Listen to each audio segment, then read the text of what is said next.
Hello लोगोफोर खुलुमबाय नोंथांमोना दिनै आं नोंथांमोननो रिजाल्ट होनो नागिरदों फ्लर टेस्टनि मानो होनना बुङोबा जोंहा सिगाङावनो सरकार दाखांखाबायमोन नाथाय नै दायो बावैसो माने दिनैनि दिनाव 24 तारिख डिसेम्बरनि 10 रिंगायाव माने बे फ्लर टेस्टनि माबाखौ होगोन होनना बुंदोंमोन। दा बिनि रिजाल्टआ मोनबाय लोगोफोर। दहायनो आङो फेसबुक पेजावबो आपल'ड खालामखांखाबाय। अब्लाबो नोंथांमोननो आरो फिन खनसेबाव आं नुजाफैनानै बे बाथ्राखौ बुंनो सानदों। दिनैनि फ्लर टेस्टआव प्रमद बर' बिथाङानो सरकारखौ दासिगोन, बिथाङानो जोंनि बिटिआर हालामखौ सालायसिगोन। बेखायनो नोंथांमोना गोसो खुसियै जेबो साननांगौ गैलिया। सिगांनिफ्रायनो नोंथांमोना मैयानिफ्रायनो बा दाख्लैनिफ्रायनो नोंथांमोना उसुखुथु जानानै दङमोन होननानै आं सानदों। मानोना नोंथांमोना सोर देरहागोन माबोरैबा जाबावगोन नामा, माने सिगांनिफ्रायनो जों बेबायदिनो गादलिनबोबाय थाबाय, माने देरहागोन आसा लायै लायै माने जोङो जेनबोबाय थादों। बेखायनो दिनैनि दिनाव बेबायदि जागोन नामा होननानै गोबां मानसिफ्रा गोसोआव बिराद सोंलु दैखांदोंमोन, उसुखुथु मोनदोंमोन। नाथाय बेफोरो गैलिया लोगोफोर। इउपिपिएलआ बिजेपिजों एलायन्स जानानै जिएसपिखौ लोगो नांजोबनानै बिसोर मोनथामै सिगांनि बायदिनो सरकार दाफिनसिगोन। नोंथांमोना खुनु गोनो गोथो जानांगौ गैलिया।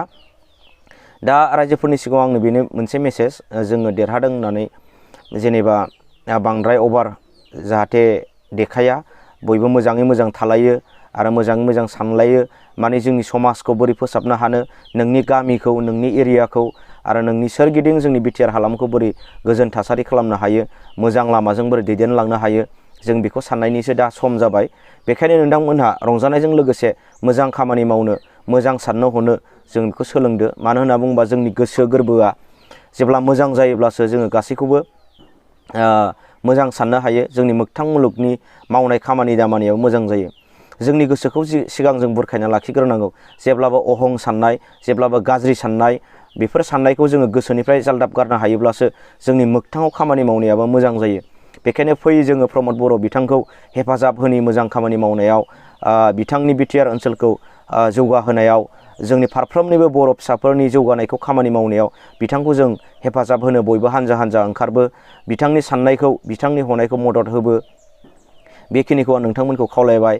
आरो जाय बिपिएफनि बिथां एमसिएलए बिथांमोनाबो जेननायखौ दुखु लायालासेनो बिटिआर ओनसोलनि जौगानायनि थाखाय जाहाथे बिथांमोना मोजां मावनायनि सायाव मोजां होननानै बाख्नायो, गाज्रि मावनायनि सायाव बियो जायाखै होननानै बिथांमोनाबो आसि थुनानै फोरमायो।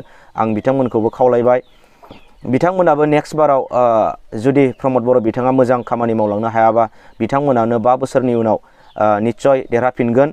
आरो जुदि प्रमद बर' बिथाङाबो मोजां खामानि मावलांनानै रायजो राजानि गोसोखौ गोजोन होनो हायोब्ला 5 बोसोरनि उनाव बिथाङाबो आरो खेबसेबाव बिटिआरनि चिफ जानो हागोनखौ आं आसा थिबाय।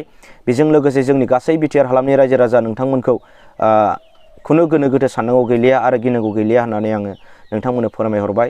आसा खालामो नोंथांमोना दिनैनि दिना बहुद मोजां दिन। मानो होनना बुङोबा जों सिगांनिफ्रायनो देरहादोंब्लाबो गोनो गोथो साननाय दंबाय थायोमोन। दिनैनि दिनाव बेयो कमप्लिट जाबाय। नोंथांमोना गोसो खुसियै रंजानो हासिगोन। नाथाय नोंथांमोना रंजाबाबो लिमिटेड, जाहाथे रावनिबो गोसोआव दुखु मोनहोनो नाङा। आं बेखिनिखौनो बुंबाय। खुलुमबाय लोगोफोर, गोजोन्थों, बाय बाय।